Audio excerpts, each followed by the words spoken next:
What up gang? Malaysia, Indonesia, Singapura, Brunei. Assalamualaikum, it's your boy Kimis Coverto. Alright gang, dalam video hari ni aku nak breakdown episod terbaru yang keluar semalam 1001.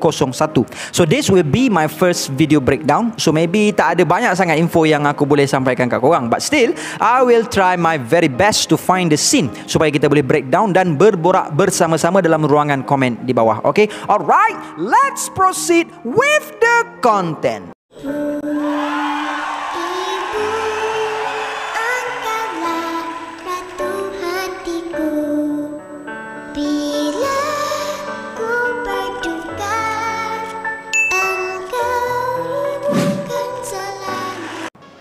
Episod 1001 adalah sebuah adaptasi daripada manga chapter 990 yang bertajuk Alone Force. Cuma dalam episod 1001 ni tajuk dia lain sikit, lain banyak which is a risky invitation, a plot to eliminate Queen. Tapi kedua-dua tajuk ni pada aku is focusing babak di antara Queen, Who's Who, Hawkins dan X-Drake jugalah kan.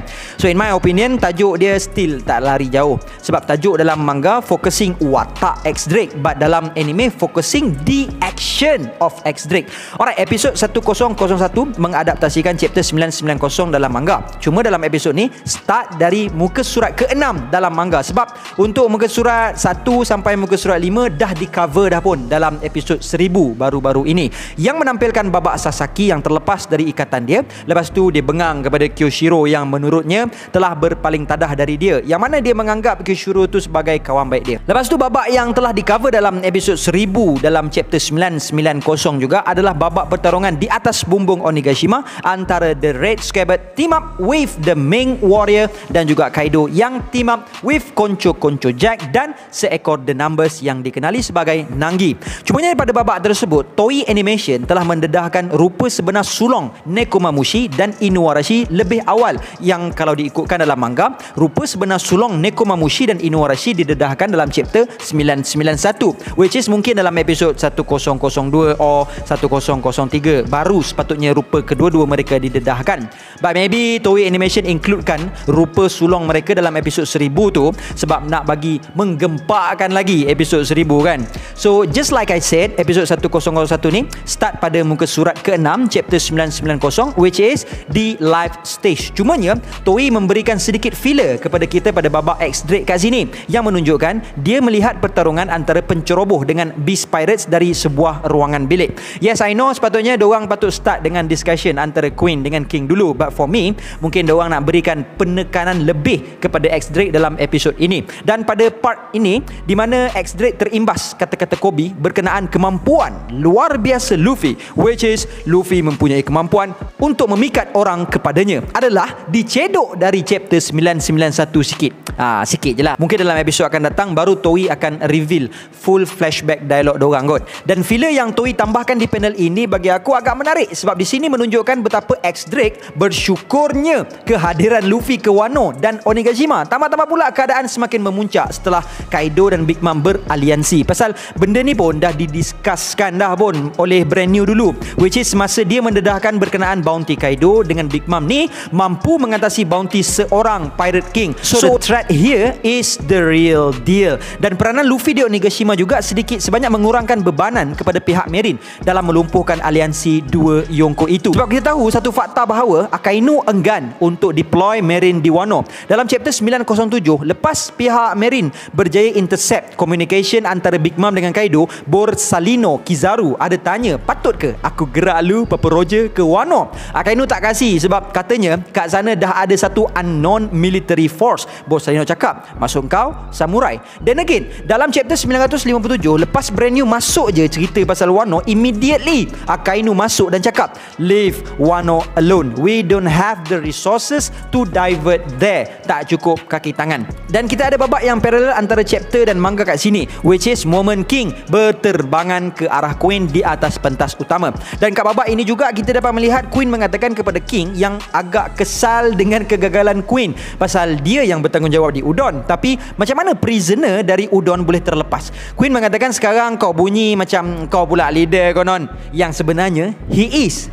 Maksud aku yelah, sebab sekarang ni the big boss tengah busy melayan tetamu yang tak diundang di atas bumbung Onigashima. So kalau kita tengok dalam color spread chapter 1031, memang King is the right hand man kepada Kaido. So dalam situasi getir macam ni dan dalam keadaan boss tengah busy, memang King lah layak to be the second in command untuk mencaturkan strategi and what to do next, kan? Kemudian dekat babak antara Hawkins dengan X-Drake kat sini, kita boleh tengok ada satu helmet Kabuto samurai besar, kan? So aku ada buat research sikit dan dapati helmet tersebut sangat sama dengan sebuah helmet terkenal Kato Kiyomasa yang dinamakan bersempena nama seorang daimyo yang mentadbir Kumamoto. Dan sebagaimana yang kita tahu, Kumamoto adalah negeri kelahiran Oda, kan?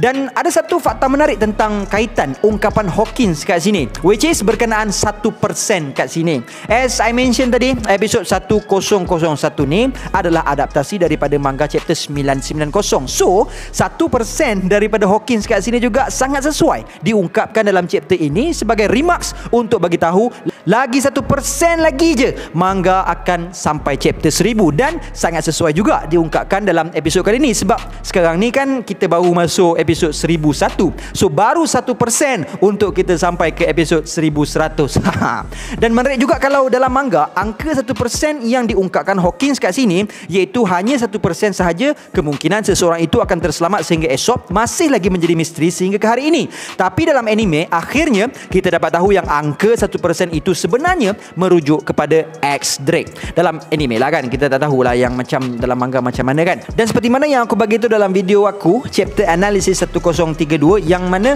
aku mengatakan yang di Enies Lobby ni dia ada banyak paralel dengan Onigashima dan apa yang sedang berlaku di Onigashima. So di babak semasa King menghubungi anggota Tobiropo ni, kata-kata dia sangat-sangat sama dengan seorang pegawai yang menghubungi Spandam pada ketika itu, which is pegawai itu mengatakan bahawa insiden tersebut adalah perkara terburuk yang pernah berlaku dalam sejarah Enies Lobby. Sementara di episod ini kita dapat lihat King pula yang mengatakan bahawa insiden pada hari ini adalah perkara yang terburuk yang pernah berlaku dalam sejarah Onigashima. Dan di babak ini juga kita dapat melihat personality antara King dengan Katakuri ini sedikit sebanyak memiliki persamaan, which is tenang, serius dan sentiasa berada dalam keadaan bersedia dan tidak mengelak segala kemungkinan yang buruk akan berlaku. Sebenarnya ada banyak persamaan dua karakter ni, King dengan Katakuri, tapi untuk dalam video ni aku sebut satu dulu sebab kita nak breakdown episod 1001 je, kan. So dalam babak ni, walaupun King dah bagi tahu yang bilangan diorang ada 30,000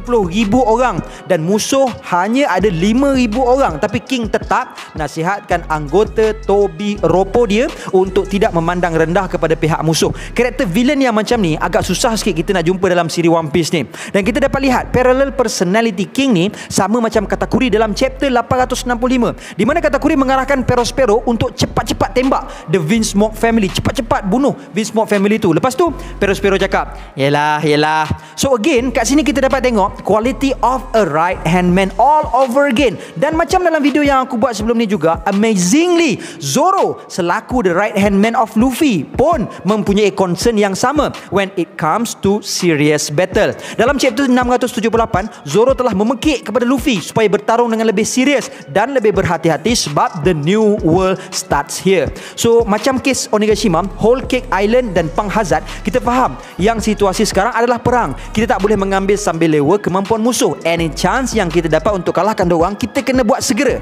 Alright, kita ke babak di mana bermulanya kejatuhan X-Drake. So sebagaimana yang kita boleh tengok dari awal lagi, mula-mula X-Drake seronok dengan adanya Luffy di Onigashima, dan kita boleh tengok yang X-Drake cuba hasut Hawkins untuk betray Kaido, dan bila Husu datang untuk minta bantuan dia kalahkan Queen, perkara ini adalah seperti bulan jatuh ke riba buat X-Drake, membuatkan dia terlepas pandang safety dia. Dan sebagaimana yang kita tahu, penyamaran X-Drake juga telah terbongkar disebabkan kemampuan Bao Huang. Dan dalam episod ni Toei Animation ada kantoikan sikit kemampuan Bao Huang tu macam mana, tapi aku tak nak discuss panjang pasal kemampuan Bao Huang dalam video ni. Dan semasa babak terkantoinya X-Drake kat sini, ada beberapa perkara yang Toei Animation perincikan kepada kita to show apa yang telah berlaku di situ. Sebab dalam manga kita just dapat tengok tiba-tiba X-Drake dah berdarah-darah dah and melutut di antara Queen dan Who's Who kan. So kita dapat tengok Who's Who telah menembak X-Drake dan Queen telah menumbuk X-Drake. Dan kita juga dapat tahu perinciannya, macam mana tiba-tiba bilik tu boleh meletup. Sebab dalam manga kita boleh tengok tiba-tiba je bilik tu meletup kan. Dan tahu-tahu Who's Who suruh konco-konco Beast Pirate kejar X-Drake. So dalam anime kita tahu yang X-Drake telah keluarkan bom, dan bukan keluarkan saja-saja, dia campakkan betul-betul meletup depan muka Queen. Dan antara part yang aku minat dalam episod ni adalah semasa Goki nak serang pasukan samurai dengan belantan dia tu. Lepas tu Zoro datang dan melibas belantan tu terpotong dua. Dan datang Jinbei pula sambut belantan yang hampir jatuh atas kepala samurai tu, yang mana agak sama dengan scene semasa di Fishman Island ketika Zoro dan Sanji kedua-duanya menunjukkan kepoweran dorang masing-masing untuk clear the way for their captain. Dan untuk kes di Onigashima ni, Jinbei dan Zoro buka laluan kepada Luffy untuk habiskan Goki. Dan scene yang menarik pada aku dalam episod ni adalah Luffy teringatkan yang dorang pernah lawan dengan Ors sebelum ini, tapi dulu dorang perlu berganding bahu untuk jatuhkan seekor Ors, tapi sekarang tidak lagi. Dan Luffy pun meluru kepada Ors tu, which is Goki. Dan scene Luffy bertukar masuk Gear Force tu memang sangat-sangat awesome doh. Sebab dalam manga kita tak dapat peluang nak tengok momen macam tu. And paling menariknya adalah lepas Luffy bertukar jadi Gear Force seperti dalam manga, dalam anime pun Hyogoro menyamakan Luffy kepada satu dewa yang digelarkan sebagai Myo-O atau The Wisdom King. Bukan apa tau, sebab aku ada buat research sikit dan dapati The Wisdom King ni sangat-sangatlah dihormati dalam kalangan geng-geng Yakuza. Dan since Hyogoro sendiri adalah ketua untuk segala Yakuza dalam Wano ni, so sangat menarik parallel yang Oda berikan kepada kita dalam babak ini. Dan menariknya dalam chapter 921 pun Kaido juga dianggap sebagai Myo-O atau The Wisdom King oleh masyarakat Wano yang kononnya bertindak sebagai penyelamat negeri Wano. So guys, this is the breakdown yang aku boleh share dengan korang untuk kali ini. InsyaAllah dalam episod akan datang kita akan breakdown lagi babak-babak yang ada dalam episod tersebut. Okay, so guys, if you love this content, jangan lupa untuk like, subscribe dan share channel ini supaya lebih ramai yang mengenali channel ini. Aku harapkan dapat capai 200,000 subscribers sebelum 2022, and I hope korang dapat bantu aku untuk share channel ini kepada grup-grup One Piece yang ada di Facebook ataupun WhatsApp. Okay?